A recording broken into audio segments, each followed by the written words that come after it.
இந்த திருக்குறளை கேரளாவைச் சேர்ந்த மூவாற்றுப்புழா அந்த ஊரிலே சிவானந்தர் என்ற ஒருவர்.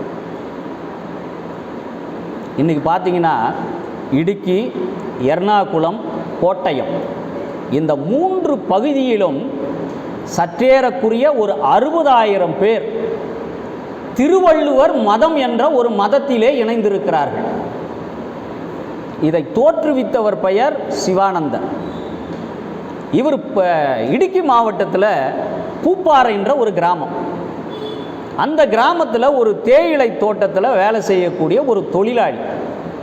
அவருக்கு தமிழ் தெரியாது, மலையாளம் மட்டுமே தெரிந்த ஒரு நபர். அந்த தோட்டத்திலே ஒரு பெரும்பான்மையாக நம்முடைய தமிழர்களும் பணியாற்றி கொண்டிருக்கிறார்கள் தேயிலை தோட்டத்தில். அந்த ஊரிலே நம்முடைய தமிழ்நாட்டைச் சேர்ந்த ஒருவர் ஒரு தேநீர் கடையை வைத்து கொண்டிருக்கிறார். அந்த தேநீர் கடைக்கு இந்த சிவானந்தன் என்பவர் தேநீர் பருகுவதற்காக போகிறார். அப்படி போகின்ற பொழுது அந்த தேநீர் கடையிலே ஒரு பெரிய படம் இருக்கு. அந்த படத்தில் என்ன இருக்குன்னா, உலகை திருத்திய உத்தமர்கள் என்ற ஒரு தலைப்பிட்டு அதுக்கு கீழே பார்த்தீங்கன்னா புத்தருடைய படம், இயேசுவினுடைய படம், திருவள்ளுவருடைய படம்.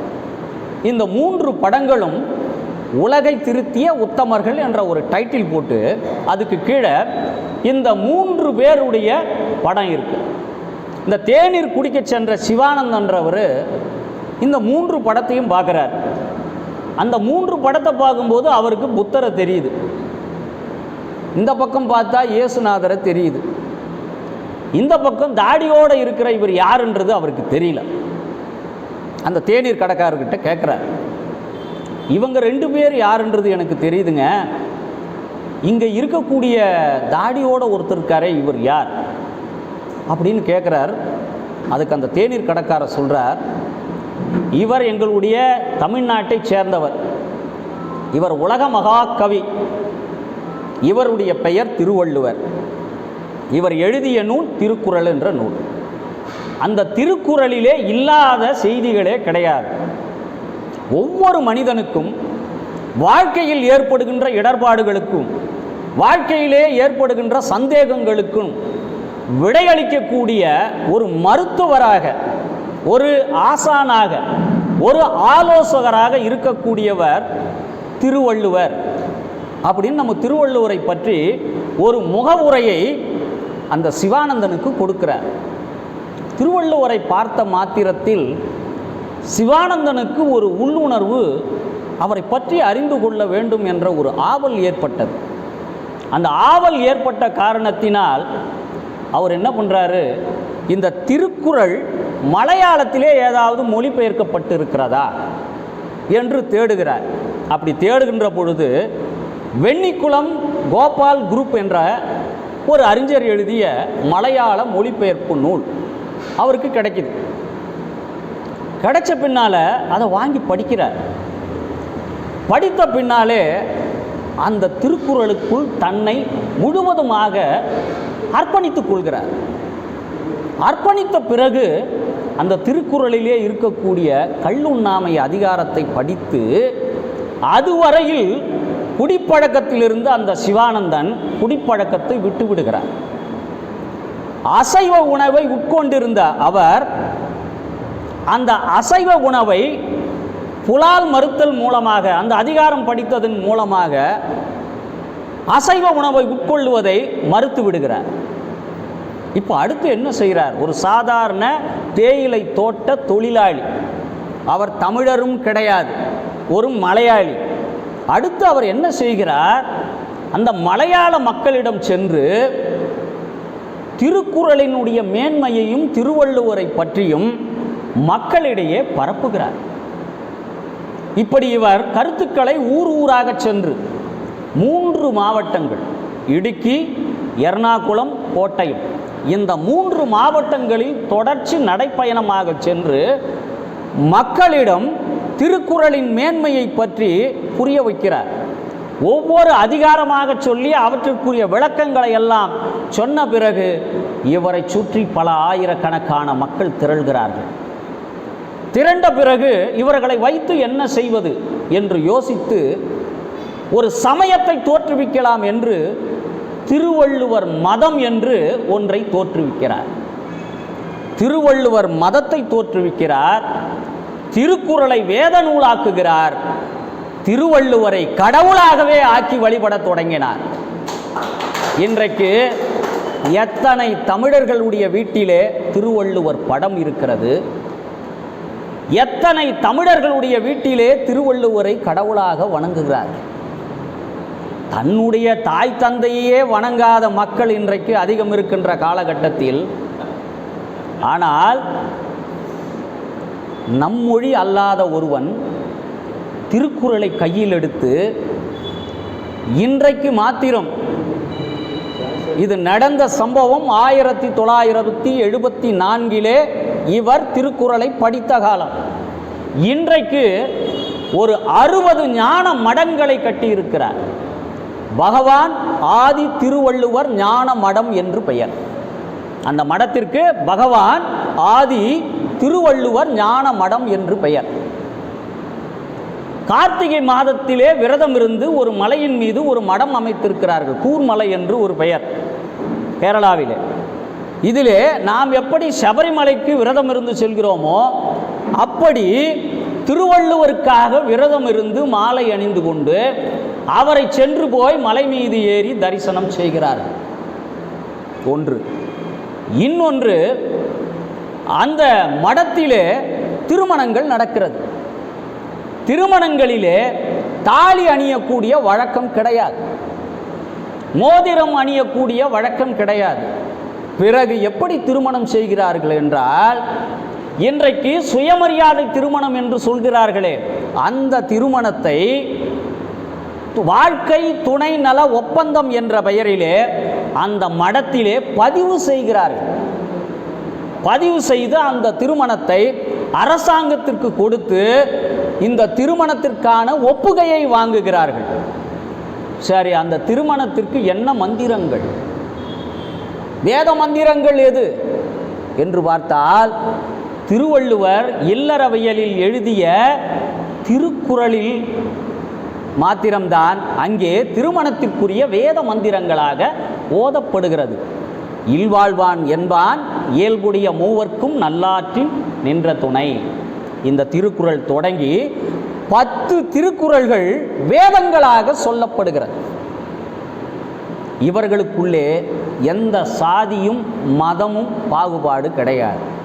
நீ என்ன மதம் என்று கேட்டால் அவன் சொல்லுகின்ற சொல் திருவள்ளுவர் மதத்தை நான் சார்ந்தவன் என்று ஒரு தமிழராக நாம் பெருமைப்பட்டுத்தான் கொள்ள வேண்டும். அவன் கேட்டால் சொல்கிறான், நீ எந்த மதத்தை சார்ந்தவன் என்றால் நான் திருவள்ளுவருடைய மதத்தை சார்ந்தவன். உன்னுடைய கடவுள் யார் என்று கேட்டால் திருவள்ளுவர் என் கடவுள் என்று சொல்கிறான். உனக்கு எது வேத நூல் என்று கேட்டால் திருக்குறள் என்று சொல்கிறான். நாம் எப்பொழுது இதை பின்பற்ற போகிறோம் என்று தெரியவில்லை. மாற்று மொழிக்காரன் முன்னெடுத்து சென்று விட்டான் திருவள்ளுவரை கொண்டு சென்று. நாம் இன்னும் பின்தங்கிதான் இருக்கிறோம். இன்றைக்கு அந்த 60 மடங்களிலும் என்ன செய்கிறாங்கன்னா, ஒருத்தர் இறந்துட்டாங்கன்னா அவங்க இறந்த உடனே நீத்தார் பெருமையில் இருக்கக்கூடிய 10 திருக்குறள்களை சொல்லி அவர்களை அடக்கம் செய்கிறார்கள். இன்றைக்கு கூட அந்த திருவள்ளுவர் மதமானது அங்கே கேரளாவிலே வெகு வேகமாக பரவி கொண்டிருக்கிறது. இது இரண்டாவது செய்தி. சரி, வள்ளுவரை நாம் கொண்டாடப்படுவதிலே எத்தனையோ புலவர்கள் இருக்கிறார்கள். சங்ககால புலவர்கள் இருக்கிறார்கள், அதற்கு பின்னால் வந்த புலவர்கள் எல்லாம் இருக்கிறார்கள். நாம் வள்ளுவனை தூக்கி பிடிப்பதற்கு என்னென்ன காரணங்கள் இருக்க முடியும்? அந்த காரணங்களை எல்லாம் தெரிந்து கொண்டு நாம் ஐயா தொடங்கிய அந்த செங்கோன்மையினுடைய எதிர்ச்சொல்லான கொடுங்கோன்மைக்கு வருவோம். இந்த பூமியிலே யார் நீடு வாழ்வார்? நீண்ட காலம் யார் இந்த பூமியிலே வாழ்வார்கள்? அவர்களுடைய பெயரானது இந்த பூமியிலே எப்படி நிலைத்திருக்கிறது? இன்றைக்கு நாம் மகாத்மா காந்தியை சொல்கின்ற பொழுது எதிரிலே அவரை சுட்ட கோட்சேவின் பெயரும் நமக்கு நினைவுக்கு வருகிறது. ஆக நல்லவரை பற்றி சொல்லும் பொழுது அதற்கு எதிர்ச்சொல்லாக இருக்கக்கூடிய தீயவரை பற்றியும் நமக்கு ஒரு நினைவு வருகிறது. ஆனால் நாம் மனதிலே பதிய வைத்து கொள்ள வேண்டியது மகாத்மா காந்தியை மட்டும்தான். யார் நீடு வாழ்வார் என்று கேட்டால், மலர்மிசை ஏகினான் மானடி சேர்ந்தார் நிலமிசை நீடு வாழ்வார். மலர்மிசை ஏகினான், தாமரை மலர் மீது ஏகினான் ஒரு பொருள், இதய தாமரையில் ஏகினான் என்று ஒரு பொருள். ஆனால் இதை தாண்டி சித்தர்கள் சொன்ன ஒரு பொருள் இருக்கிறது. நம் உடலிலே பீனல் கிளாண்ட் என்று ஒரு உறுப்பு இருக்கு. அந்த உறுப்பானது 1000 தாமரை இதழ்களை கொண்டது. அது எதுனா, நம்முடைய தலைப்பகுதியின் உள்ள கபாலத்துக்குள்ள 1000 இதழ்களை கொண்ட ஒரு தாமரை போன்று இருக்கக்கூடிய ஒரு உறுப்பு பீனல் கிளாண்ட். இதுதான் என்ன பண்ணுறாங்கன்னா, யோக பயிற்சியில் குண்டலினியை மேலேற்றுதல்னு சொல்லுவாங்க. அந்த குண்டலினியை மேலேற்றி அந்த 1000 இதழ்களை தொட்டு வெளியேறி, அந்த வெளியேறினவங்களுக்கு தான் அடுத்த மறுபிறவி கிடையாது என்று சொல்வார். அப்படி அடைந்தவர்கள் யார் என்று பார்த்தால், நமக்கு தெரிந்த காலத்தில் வாழ்ந்த விவேகானந்தர் தன்னுடைய கபாலத்தின் வழியாக உயிரை வெளியேற்றி இறைவனோடு இரண்டர கலந்து விட்டார்.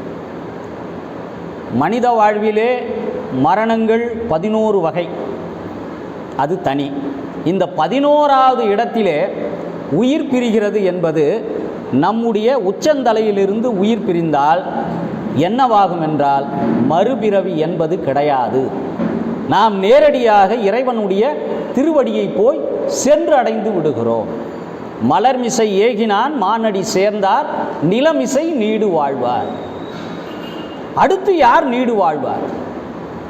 பொறிவாயில் ஐந்தவித்தான் பொய்தீர் ஒழுக்க நெறி நின்றார் நீடு வாழ்வார்.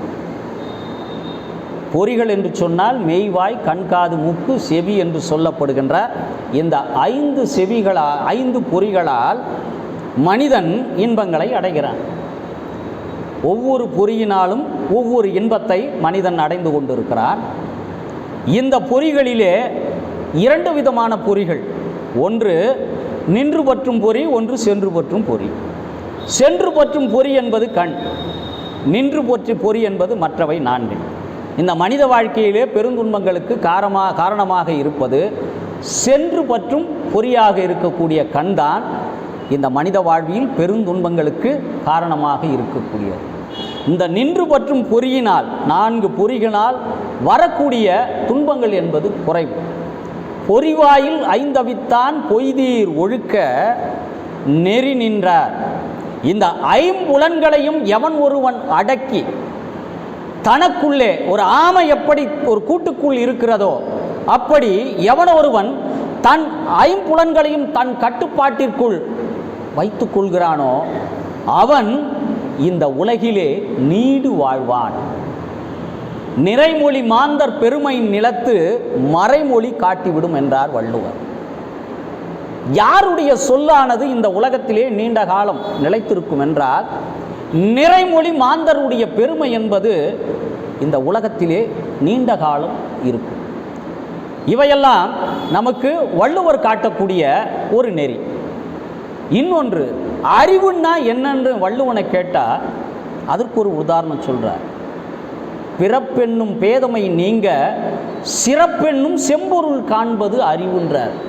நீ மனித பிறவி எடுத்துட்டுனா உன்னுடைய நோக்கம் எதுவாக இருக்க வேண்டும் என்றால், செம்பொருளாக இருக்கக்கூடிய அருட்பெருஞ்சோதியாக இருக்கக்கூடிய அந்த ஆண்டவனுடைய திருவடியை அடைவதுதான் பிறப்பென்னும் பேதமை. இந்த பிறப்பு என்பது நம்முடைய அறிவற்ற செயல்களால் வந்ததுதான் இந்த பிறவி. இந்த பிறவியை நீங்க வேண்டுமென்றால், அந்த பிறப்பென்னும் பேதமை நீங்க வேண்டுமென்றால், சிறப்பாக இருக்கக்கூடிய அருட்பெருஞ்சோதி ஆண்டவராக இருக்கக்கூடிய சிவபெருமானுடைய திருவடியை பற்றுவது ஒன்றுதான் ஒரு மனிதனுக்கு இருக்கக்கூடிய அறிவு என்று நமக்கு வள்ளுவர் சுட்டிக்காட்டுகிறார். எப்பொருள் எத்தன்மதாயினும் அப்பொருள் என்ன பண்ணணுங்க? மெய்ப்பொருள் காண்பது அறிவுன்றார். எந்த பொருள் எதுவாக இருந்தால் என்ன, அந்த பொருளினுடைய உண்மைத்தன்மை எதுவென்று அறிவதுதான் அறிவுன்னு அடுத்து சொல்றார். அதுக்கடுத்து என்ன சொல்றார், எப்பொருள் யாரார்வாய் கேட்பினும் அப்பொருள் மெய்ப்பொருள் காண்பது அறிவுன்றார். ஒரு செய்தியை சொல்லக்கூடியவன் உயர்ந்தவனா தாழ்ந்தவனா என்று பார்க்காதே, சொல்லக்கூடிய செய்தி எதுவென்று பார். அந்த செய்தியானது உண்மைத்தன்மை உடையதா பொய்த்தன்மை உடையதா என்று நீ ஆராய்ந்து பார்க்க வேண்டும். இதிலே ஒருவனுடைய சாதியையோ ஒருவனுடைய இனத்தையோ ஒருவனுடைய மதத்தையோ பார்க்காதே, அவன் சொல்லக்கூடிய செய்தி எதுவென்று பார்த்து எப்பொருள் யாரார்வாய் கேட்பினும் அப்பொருள் மெய்ப்பொருள் காண்பதுதான் அறிவுன்னு சொல்றார்.